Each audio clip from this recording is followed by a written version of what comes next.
Salam sehat dan semangat bagi kita semuanya. Selamat hari Minggu.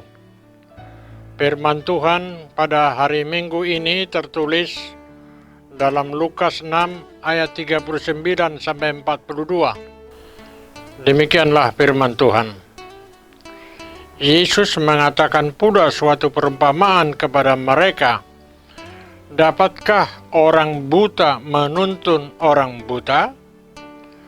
Bukankah keduanya akan jatuh ke dalam lubang? Seorang murid tidak lebih daripada gurunya. Tetapi barang siapa yang telah tamat, pelajarannya akan sama dengan gurunya. Mengapakah engkau melihat selumbar di dalam mata saudaramu, sedangkan balok di dalam matamu sendiri tidak engkau ketahui? Bagaimanakah engkau dapat berkata kepada saudaramu, "Saudara, biarlah aku mengeluarkan selumbar yang ada di dalam matamu," padahal balok yang di dalam matamu tidak engkau lihat? Hai orang munafik, keluarkanlah dahulu balok dari matamu, maka engkau akan melihat dengan jelas untuk mengeluarkan selumbar itu dari mata saudaramu. Demikianlah firman Tuhan. Bapak, Ibu, saudara-saudara yang dikasihi oleh Tuhan Yesus Kristus, di minggu kelima setelah Trinitatis dengan topik khotbah Cintailah Pendidikan, mengajak kita untuk menggumuli ada 3 hal. Yang pertama, memberikan pertolongan, bukan menghakimi. Firman ini disampaikan Yesus di hadapan banyak orang, yaitu para murid, orang Farisi dan ahli Taurat. Orang Farisi dan ahli-ahli Taurat merupakan orang-orang pintar dan teliti dalam bidangnya. Namun Yesus mengkritik mentalitas orang Farisi dan ahli-ahli Taurat yang angkuh, berpura-pura, tapi munafik. Yesus memperhatikan bahwa sikap orang Farisi dan ahli Taurat terhadap hukum jatuh pada formalisme kosong, yaitu pemenuhan hukum secara harafiah. Sehingga orang Farisi bukan lagi pembawa iman yang hidup, melainkan menindas orang lain dan menghakimi orang lain yang berseberangan dengan mereka. Nas ini bukan bermaksud bahwa Yesus merendahkan orang buta, bukan pula bermaksud untuk meniadakan lembaga peradilan. Namun hendaklah kepintaran, keahlian yang dimiliki seseorang bukan digunakan untuk menghakimi ataupun menindas, bahkan merendahkan sesamanya, melainkan untuk menolong dan menopang sesamanya. Orang-orang yang terdidik terpanggil untuk mengasihi, mengampuni, bukan menghakimi. Di partikiata saunari pandemi COVID sapulusia duk situtudo aka persoalan na niadupa ni pamaretata nang masyarakat. Alani itung dingkat situtudo idaon. Molo saroha akan aporsiay unang madabu tu pangalaho na manguhumuhumi. Ay marasik situtudo panguhumion ni debata do panguhumion ni jolma. Anggo panguhumion ni jolma, olo do madabu tu pangalaho na pasitok-sitong diri. Alayang go debata Jehovah di bagasan Jesus Kristus, manguhum jolmai di bagasak kasitongan ala hasitongan do debata. Yang kedua, memperbaiki kesalahan, bukan mencari-cari kesalahan. Salah satu yang disoroti Yesus dari orang Farisi dan ahli-ahli Taurat ialah sikap mencari-cari kesalahan orang lain.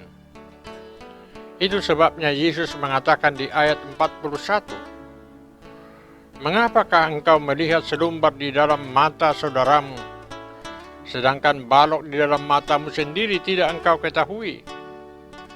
Yesus memahami motivasi orang Farisi dan ahli-ahli Taurat. Mereka bukan hendak mendengar dan mempercayai apa yang Yesus ajarkan, melainkan mencari kesempatan menangkap dan membunuhnya. di masa pandemi COVID-19, adong do hasomalan naliling nahira so Jepang, manang tarida be ima ngerumpi, manang pahata-hata halak, ngerumpi marasing do sian mamicang, manang paingoton. Molong ngerumpi ima pangalaho na pahata-hata hahurangan ni halak, nasadong di labung na.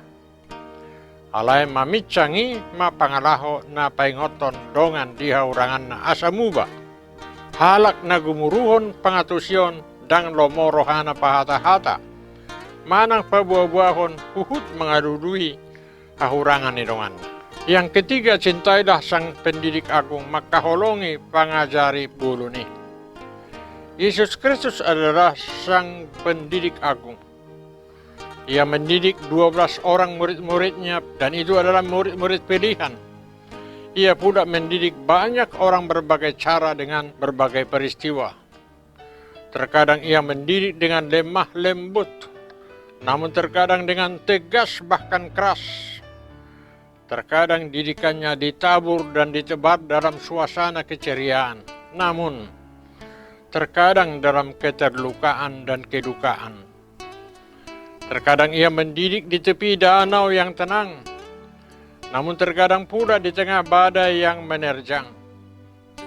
Tidak semua orang menerima didikannya, namun ia tetap mendidik umatnya agar mereka mengenal dan menerima Yesus sebagai juru selamat yang diutus Allah. Nak pedak pola liling pangajari buluni mian di Portibion. Alay nguluna pangajarion na marlapatan jalan na manoktong rodi sa liling na. Di bulan Julion taingo do HKBP majujung baringin na. Holong ni rohan tu Jesus Kristus pangajari buluni mangojar rohan ni aka misionar. Ruas dot panguda ni HKBP toktong manguda na dinggan nakpe gudang aka tantangan. Jemaat yang dikasih oleh Tuhan Yesus Kristus, saudara-saudara yang kekasih, salah satu tantangan itu juga yang dialami oleh Kairos HKBP Distrik 8 DKI Jakarta Raya pada hari Senin 6 Juli 2020 yang lalu, sekitar pukul 11 siang. Kairos HKBP sebagai media pendidikan dan penginjilan dan informasi HKBP Distrik 8 DKI Jakarta Raya telah diretas oleh orang yang tidak bertanggung jawab. Dampaknya tidak dapat lagi menggunakan media non-profit tersebut dan informasi seputar pelayanan HKBP Distrik 8 DKI Jakarta Raya selama beberapa tahun ini pun hilang. Kita mendoakan semoga pelaku peretasan tersebut dilindungi Tuhan serta membuka mata hatinya untuk karya Roh Kudus. Namun kita tidak perlu terlarut dalam kesedihan. Sebagai gantinya Roh Kudus telah membuka jalan bagi kita untuk berkarya di New Kairos TV. Semua informasi pelayanan HKBP Huria Kristen Batak Protestan Distrik 8 DKI Jakarta Raya dapat disaksikan di New Kairos TV menjadi berkat bagi dunia. Alani taharikot ma mangguruhot pangatusioni jalatajakom ma Kristus pangajari buruni mual ni pangatusion asadapotan hasonangan todita todimuna. Selamat hari Minggu, Tuhan Yesus mamasu-masu uhut mangadeo nakapos ni roha dihita di saluhut na upasatami matabi nami siya tonga-tonga ni Distrik 8 DKI Jakarta do sudia kaparhobas na adong di Distrik 8 DKI Jakarta on. Pasato tabi selamat hari Minggu. Tuhan Yesus memberkati. Amin.